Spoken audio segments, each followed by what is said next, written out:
ফেব্রুয়ারিতেই ত্রয়োদশ জাতীয় সংসদ নির্বাচন। সারা দেশ প্রস্তুত হচ্ছে একটি অবাধ, সুষ্ঠু ও গ্রহণযোগ্য নির্বাচনের জন্য। কি ভাবছেন সাধারণ মানুষ থেকে শুরু করে আগামী জনপ্রতিনিধিরা? সে কথা জানাতে ডিবিসি নিউজের ইলেকশন এক্সপ্রেস ছুটে যাচ্ছে সব সংসদীয় আসনে। এখন আছে সংসদীয় আসন 126 ঝালকাঠি 2-এ। স্বাগত সিএসআরএম ডিবিসি ইলেকশন এক্সপ্রেসে। আমরা এখন রয়েছি ঝালকাঠি 2 আসনে। তার আগে জানিয়ে দিচ্ছি যে আজকে সারাদিন জুড়েই থাকবো ঝালকাঠি 2 এবং পিরোজপুর 1 আসনে। ঝালকাঠি 2 আসনটি ঝালকাঠি সদর এবং নলছিটি উপজেলা নিয়ে গঠিত।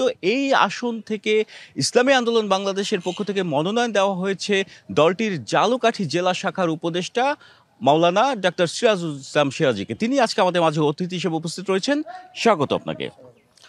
ভোটারদের কাছে যাচ্ছেন, কি ধরনের সাড়া পাচ্ছেন, কি ধরনের প্রতিশ্রুতিও দিচ্ছেন? শুক্রিয়া, আলহামদুলিল্লাহ। মানুষ নতুন কিছু চায় এবং আমি ভোটারদের সাড়া এইভাবে যে আমি আশাবাদী। আলহামদুলিল্লাহ, ভোটাররা আমাকে চুজ করছে। কেন আপনাকে চুজ করছে আপনি যেমনটি বলছিলেন? এটার তো বিভিন্ন কারণ, তবে বিগত দিনে স্বাধীনতার পরে 54 বছর পর্যন্ত এই ঝালকাঠিবাসীর বহু নেতা ছিল। তারা ঝালকাঠিবাসীর কি উন্নয়ন করছে তা এই মানুষ দেখছে। হাজার হাজার কোটি টাকা আত্মসাৎ হয়েছে। এই ঝালকাঠি নলছিটির মানুষ সোনার মানুষ, এরা বঞ্চিত হয়েছে। নাই কোনো রাস্তাঘাট, নাই কোনো হাসপাতালের ভালো অবস্থা, নাই কোনো পৌরসভার একটা লেটেস্ট ভবন। মানে আমরা সকল দিক দিয়ে বঞ্চিত। আমাদের শাখা সড়কগুলোর অবস্থা, নদী ভাঙনের সে ধরনের কোনো উন্নতি নেই। হাসপাতাল ঝালকাঠি একটা, নলছিটি একটা, এই দুইটি হাসপাতালে আপনি গেলে যদি অপারেশন থিয়েটার দেখেন, সেখানে অপারেশন থিয়েটারের উপযুক্তই না। এখানে আসলে মানুষ চিকিৎসা পায় না, স্বাস্থ্যসেবা পায় না, ওষুধ পায় না, টেস্টের জন্য বিভিন্ন স্থানে পাঠিয়ে দেওয়া হয়। রাস্তাঘাট নাই, শিক্ষা প্রতিষ্ঠানের দুর্দশা।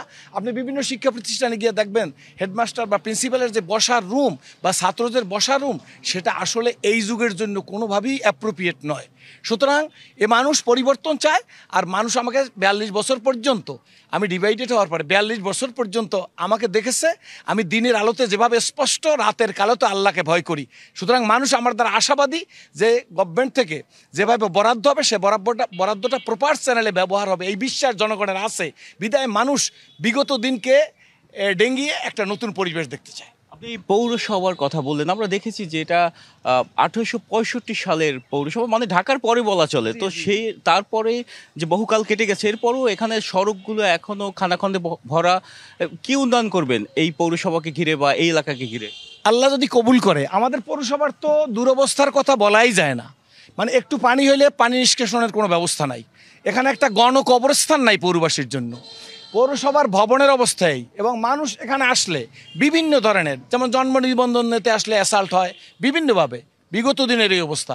আপনি যদি আমাদের এই ফলপট্টি, এখন আমি যেখানে বসা আছি এখান থেকে একটু সামনে গেলে ফলপট্টি থেকে লঞ্চঘাট পর্যন্ত কোনো মানুষ যদি রিক্সায় যায়, তার অবস্থা খুবই খারাপ হয়ে যাবে। আল্লাহ যদি আমাকে নির্বাচিত করে, ইনশাল্লাহ আমি একটা মডেল পৌরসভা উপহার দেবো ইনশাল্লাহ। প্রতিশ্রুতি দিচ্ছেন? ইনশাআল্লাহ, ইনশাআল্লাহ।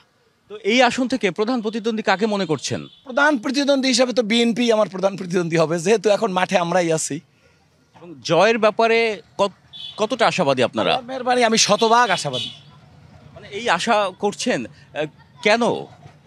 কি ধরনের কর্মকাণ্ড মাঠ পর্যায়ে পরিচালনা করছেন? সর্বোপরি একটা কথা হলো, আমি ভোটারদের দ্বারে দ্বারে গিয়েছি। আমি সকল প্রায় শিক্ষা প্রতিষ্ঠানে মানুষের কাছে গেছি। মানুষ আমাকে চিনে। মানুষ আমাকে যে সাড়া দিচ্ছে, তারা বিগত দিনের কথা সম্পূর্ণ পরিবর্তন করতে চায়, নতুন সমাজ দেখতে চায়, নতুন উন্নয়ন দেখতে চায়, নতুন ব্যবস্থাপনা দেখতে চায়, ঝালকাঠিবাসীর উন্নতি চায়।